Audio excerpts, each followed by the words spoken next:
ತಿಳಿಸ್ತೇನೆ. ಈ ಮಧ್ಯದಲ್ಲಿ ನಮಗೆ ಹೊಳ್ತಿರೋಂಥದ್ದು, ನಮ್ಮ ಅನುಭವಕ್ಕಿರೋದು, ಈ ರಾಜ್ಯ ಭಾಳ ಶಕ್ತಿಶೀಲವಾದಂಥ ರಾಜ್ಯ. Is A human resources capital of this country.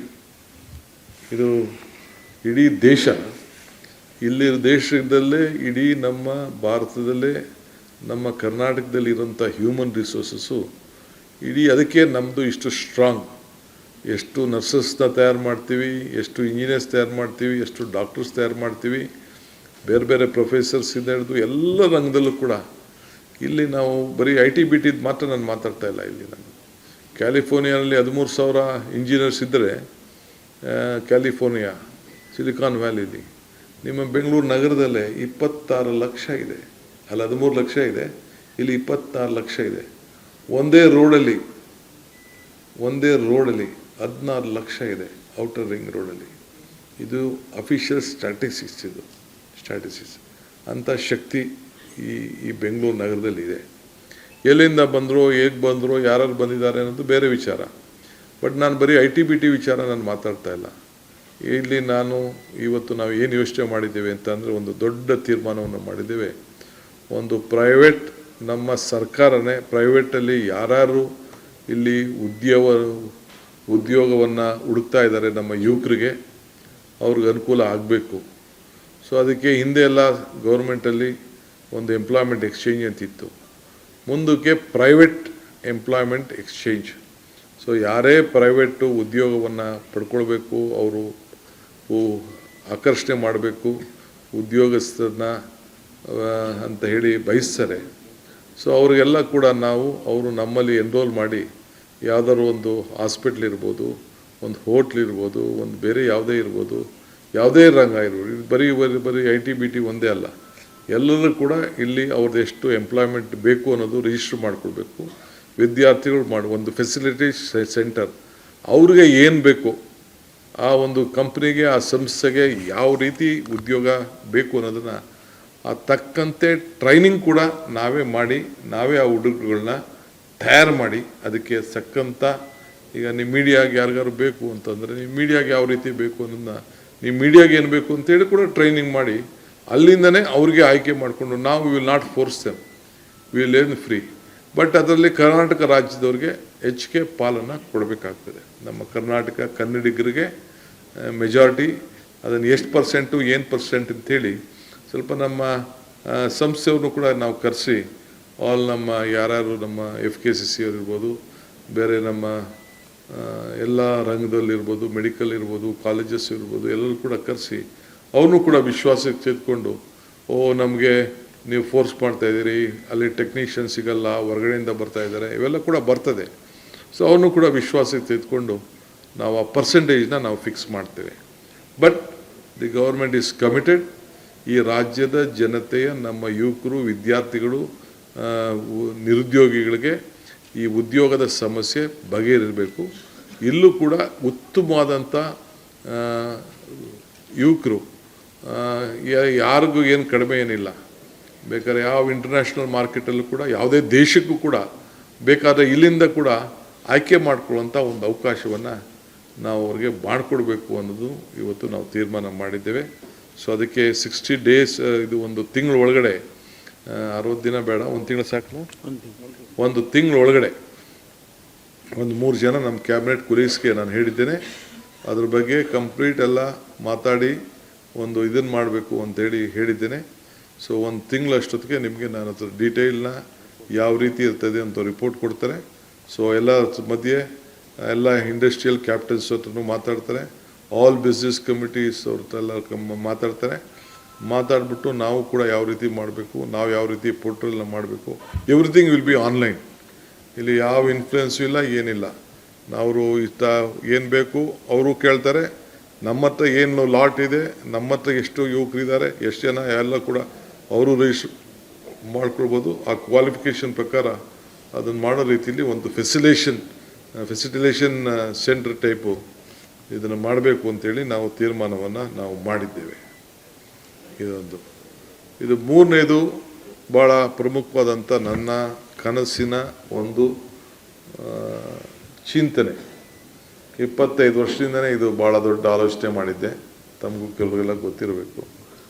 ಈಗ ಒಂದು 10,000 ಭಾರತ್ ಜೋಡೋ ಯುವಕ ಸಂಘಗಳನ್ನು ರಚನೆ ಮಾಡಬೇಕು ಅಂತೇಳಿ ತೀರ್ಮಾನವನ್ನು ಮಾಡಿದ್ದೇವೆ. ಪ್ರತಿ ಪಂಚಾಯತಿಗೂ ಒಂದೊಂದು ಯುವಕ ಸಂಘ. ಆ ಯುವಕ ಸಂಘದಲ್ಲಿ ಕನಿಷ್ಠ ಒಂದು 150ರಿಂದ 200 ಜನ ಇರ್ತಾರೆ. ಒಂದು ಪಂಚಾಯತಿ ಒಂದು ಸಂಘ. ಮಿಕ್ಕಿದ್ದು ಅರ್ಬನ್ನಲ್ಲಿ ಸುಮಾರು 6,000 ಪಂಚಾಯತಿ ಇದೆ. ಒಂದು 4,000 ಅರ್ಬನ್ಗಳಲ್ಲಿ ವಾರ್ಡ್ಗಳಲ್ಲಿ ಇದನ್ನು ಸಂಘ. ಇದು ಸ್ಪೋರ್ಟ್ಸ್ಗೆ, ಕಲ್ಚರಲ್ಗೆ ಮತ್ತು ಅವ್ರದ್ದೇನೇ ಆದಂಥ ನಾಟಕಗಳಿರ್ಬೋದು, ಸಾಂಸ್ಕೃತಿಕವಾಗಿರ್ಬೋದು, ಅವರ ನಾಯಕತ್ವವನ್ನು ಬೆಳೆಸ್ಕೊಳ್ಳಿಕ್ಕೆ ಮತ್ತು ಒಂದು ಕ್ರೀಡಾ ಮನೋಭಾವನ ಇಟ್ಕೊಂಡು ಮತ್ತು ಎಲ್ಲ ಒಂದು ನಮ್ಮ ಸೋಷಿಯಲ್ ಹಾರ್ಮನಿ ಇದನ್ನು ಅದಕ್ಕೋಸ್ಕರ ಭಾರತ್ ಜೋಡೋ ಯುವಕ ಸಂಘ ಅಂಥೇಳಿ ಈ ಪ್ರಾರಂಭ ಮಾಡಬೇಕು ಅಂತೇಳಿ ಮಾಡಿದ್ದೇವೆ. ಸೊ ಆ ಒಂದು ಸಂಘಕ್ಕೆ ಸರ್ಕಾರ 10 ಲಕ್ಷ ರೂಪಾಯಿ ಕೊಡ್ತದೆ. ಆ 10 ಲಕ್ಷದಲ್ಲಿ ಅದನ್ನು ಯಾವ ರೀತಿ ನಡೆಸಬೇಕು, ಎಲ್ಲಿ ನಡೀತದೆ ಅಂಥೇಳಿ ಅದಕ್ಕೆ ಎಲ್ಲ ಆ ಜಾಗಗಳೆಲ್ಲ ನಾವೆಲ್ಲ ಈಗ ನಮ್ಮ ತಲೆಯಲ್ಲೆಲ್ಲ ಇದೆ. ಅದು ಹಿಂದೆ ಎಲ್ಲ ನಾನು ಡಿಕ್ಲೇರ್ ಮಾಡಿದ್ದೆ ಅದನ್ನು. ಸೊ ಅದಕ್ಕೆ ಒಂದು ಇಟ್ ವಿಲ್ ಬಿ ಪ್ಯೂರ್ಲಿ ಸರ್ಕಾರ ಹಣ ಕೊಡ್ತದೆ. ಸೊ ಯೂತ್ ಕ್ಲಬ್ಸು ನಡೀತದೆ. ಸೊ ಅವರೆಲ್ಲ ಸಂಘಟನೆ ಆಗಿ ಅವರು ಆದಷ್ಟು ಬೇರೆ ಬೇರೆ ಚಟುವಟಿಕೆಗಳಿಗೆಲ್ಲ ಸ್ವಲ್ಪ ಹೋಗದೆ, ಸೊ ಈ ಆಟ ಪಾಠಗಳು ಮತ್ತು ನಮ್ಮ ಕಲ್ಚರ್ ಏನಿದೆ, ನಮ್ಮ ಇತಿಹಾಸ ಏನಿದೆ, ಅವೆಲ್ಲ ಕೂಡ ಅವರ ಹತ್ರಲ್ಲಿ ತೊಡಗಿಸ್ಕೊಳ್ಳಿ ಅನ್ನೋ ದೃಷ್ಟಿಯಿಂದ ಅವರ ನಾಯಕತ್ವವನ್ನು ಬೆಳೆಸ್ಕೊಳ್ಳಿ ಮತ್ತು ವಿಶೇಷವಾಗಿ ಅವರ ಏನೋ ಒಂದು ಗುಣಗಳಿದೆ, ಯಾವುದೇ ಕಲೆಯಲ್ಲಿರ್ಬೋದು, ಎಲ್ಲದರಲ್ಲೂ ಕೂಡ ಅವರಿಗೆ ಒಂದು ಅವಕಾಶವನ್ನು ಮಾಡಿಕೊಡ್ಬೇಕು ಅನ್ನೋ ದೃಷ್ಟಿಯಿಂದ ಈ ರೀತಿ ಅವರ ಪ್ರತಿಭೆಗಳನ್ನು ಗುರುಸುವಂಥ ಅವಕಾಶ ಕೂಡ ಆಗಲಿ ಅನ್ನೋ ದೃಷ್ಟಿಯಿಂದ ಈ ಭಾರತ್ ಜೋಡೋ ಯುವಕ ಸಂಘ 10,000 ಸಂಘಗಳನ್ನು ರಚನೆ ಮಾಡಲಿಕ್ಕೆ ತೀರ್ಮಾನವನ್ನು ಮಾಡಿದ್ದೇವೆ.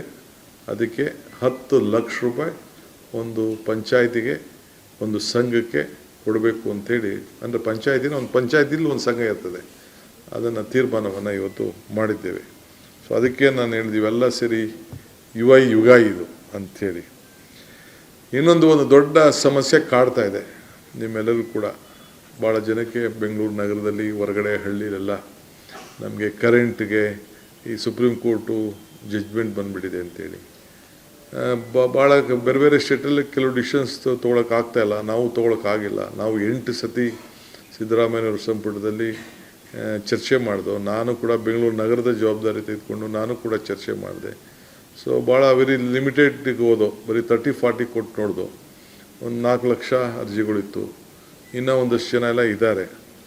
ಸೊ ಅದಕ್ಕೆ ಏನಾದ್ರು ಮಾಡಿ ಬಗೆಹರಿಸ್ಬೇಕು ಅನ್ನೋದು ಕೂಡ ಇದೆ. ಇಡೀ ಹಳ್ಳಿಯಿಂದ ಎಲ್ಲ ಕೂಡ ಯಾರಿಗೂ ಹಳ್ಳಿಗಳಲ್ಲಿ ನೀರು ಸಿಗ್ತದೆ, ಕರೆಂಟ್ ಕೊಡ್ತಾಯಿಲ್ಲ. ಬೆಂಗಳೂರು ನಗರದಲ್ಲೂ ಕರೆಂಟ್ ಕೊಡ್ತಾಯಿಲ್ಲ. ಯಾಕೆಂದ್ರೆ ನಾವು OC ಇಲ್ಲ, CC ಇಲ್ಲದೆ ಯಾರು ಕೊಡೋಕ್ಕಾಗಲ್ಲ ಅನ್ನೋದು ಕೂಡ ಇದೆ. ಸೊ ಅದಕ್ಕೆ ಇವತ್ತು ಚರ್ಚೆ ಮಾಡಿದ್ದೇವೆ.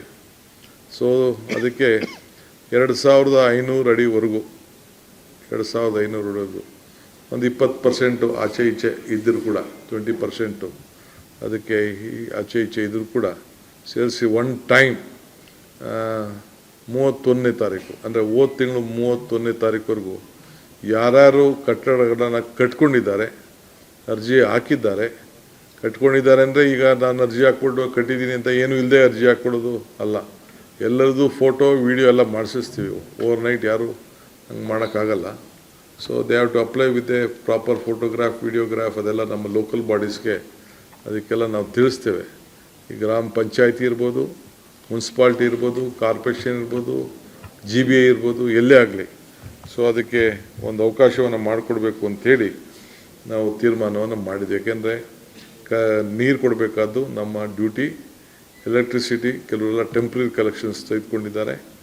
ಆ ದೃಷ್ಟಿಯಿಂದ ಅದನ್ನೆಲ್ಲ ಯಾವ ರೀತಿ ಒಂದು ಸರ್ಕಾರದ ಮಟ್ಟದಿಂದ ಇವತ್ತು ಅವ್ರಿಗೊಂದು ರಿಲೀಫ್ ಕೊಡಬೇಕು ಅಂತ ತೀರ್ಮಾನ ಮಾಡಿದ್ದೇವೆ. ಇದಲ್ಲದೆ B2A ಖಾತಾ, ಅದು ಒಂದು ದೊಡ್ಡ ಸಮಸ್ಯೆ. ಬೆಂಗಳೂರು ನಗರದಲ್ಲಿ ಒಂದು ದೊಡ್ಡ ಆಂದೋಲನ ಟೈಪ್ ನಡೆಸ್ತಾ ಇದ್ದೀನಿ. ಇನ್ನು ಇದೇ ಟೈಮು ಇದು ಇಡೀ ರಾಜ್ಯಕ್ಕೆ ವಿಸ್ತರಿಸಬೇಕು ಅಂತ ತೀರ್ಮಾನ ಮಾಡಿದ್ದೇವೆ. ಪಂಚಾಯತಿ ಇರ್ಬೋದು, ಮುನ್ಸಿಪಾಲ್ಟಿ ಇರ್ಬೋದು, ಕಾರ್ಪೊರೇಷನ್ ಇರ್ಬೋದು, ಇಡೀ ರಾಜ್ಯಕ್ಕೆ. ಸೊ ಎಲ್ಲ all are eligible properties rural and herbal ಅವರೆಲ್ಲರೂ ಕೂಡ ಅದನ್ನು ಮಾಡ್ಕೊಳ್ಳಿಕ್ಕೆ ಒಂದು ಅವಕಾಶನ ಮಾಡಿ ಅವರ ದಾಖಲೆಗಳನ್ನು, ಯಾಕೆಂದರೆ ನಮ್ಮದು ಭೂ ಗ್ಯಾರಂಟಿ 6ನೇ ಗ್ಯಾರಂಟಿ,